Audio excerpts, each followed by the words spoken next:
Astra agritech వారి jet growth promoter ప్రత్తి మరియు మిరప పంటకు పోషణ, పంట ఎదుగుదల, అధిక పూత, కాత, అధిక దిగుబడి, పంటకు ఆరోగ్యాన్నిస్తుంది. వేరు వ్యవస్థ వృద్ధి చేస్తుంది. Astra agritech private limited, Hyderabad. Phone 63092971. అందరికీ నమస్తే అండి. తిరుమలకు సంబంధించి లడ్డూ ఇష్యూ బయటకు రావడంతో ఇంకా లోపల ఏమైనా స్కామ్స్ జరిగాయా, ఆభరణాలు అసలు అన్నీ ఉన్నాయా, మిస్ అయ్యాయా, ఆస్తులు అసలు అన్నీ ఉన్నాయా, మిస్ అయ్యాయా అనే వ్యవహారం మీద ఇంటర్నల్గా ఒక చర్చ జరుగుతుంది.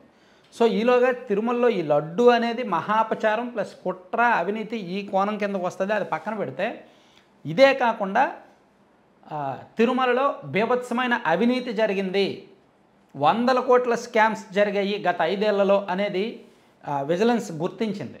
ప్రభుత్వానికి ప్రాథమికంగా నివేదిక ఇవ్వడానికి రెడీ అవుతుంది.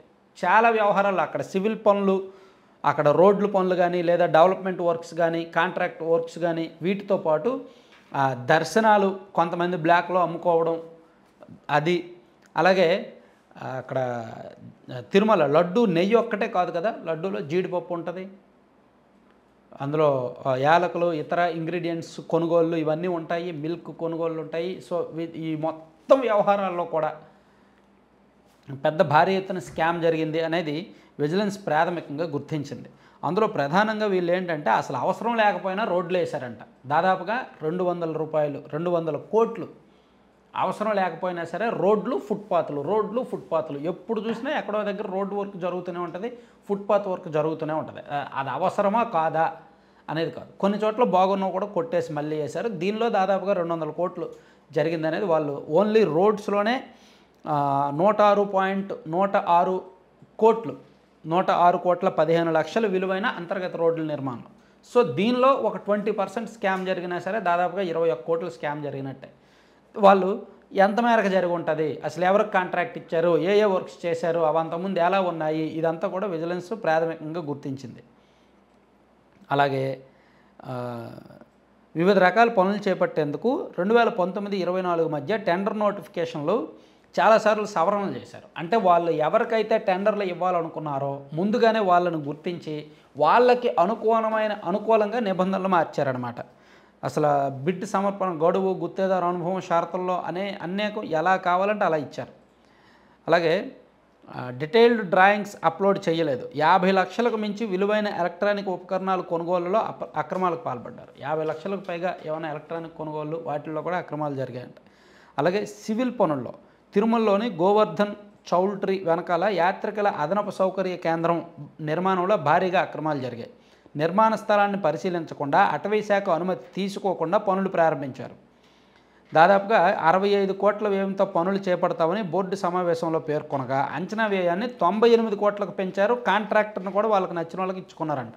చూడండి, అటవీ శాఖ పర్మిషన్స్ లేవు, అలాగే స్థలం కూడా పరిశీలించలేదు, కేవలం పరిపాలన అనుమతులు ఇచ్చారు 65 కోట్లకి. ఆ 65 కోట్లది కాస్త పెంచారు, మళ్ళీ 98 కోట్లకు మార్చారు. మధ్యలో కాంట్రాక్టులను వీళ్ళకి నచ్చిన వాళ్ళు పెట్టుకున్నారు. ఇట్లా నిర్మాణ పనుల్లోనూ, కాంట్రాక్ట్ పనుల్లోనూ వీటితో పాటు జీడిపప్పు కొనుగోలు, గాయత్రి ఎక్స్పోర్ట్స్ సంస్థకు అధిక ధరకు జీడిపప్పు సరఫరా కాంట్రాక్ట్ అప్పగించారు. 24,450 కిలోల జీడిపప్పు అవసరమైతే 78,000 కిలోల జీడిపప్పు సరఫరాకు ఆర్డర్ ఇచ్చారు. తద్వారా దాదాపుగా ₹1 కోటి నష్టం వాటిల్లింది. ధరల్లో కూడా వ్యత్యాసం ఉంది. ఎంత అవసరమో అంత కాకుండా అదనంగా ఎక్కువ జీడిపప్పుకి ఆర్డర్ ఇచ్చారు, దాంతోపాటు ఎక్కువ రేటుకి ఇచ్చారు. ఇది ఒకటి.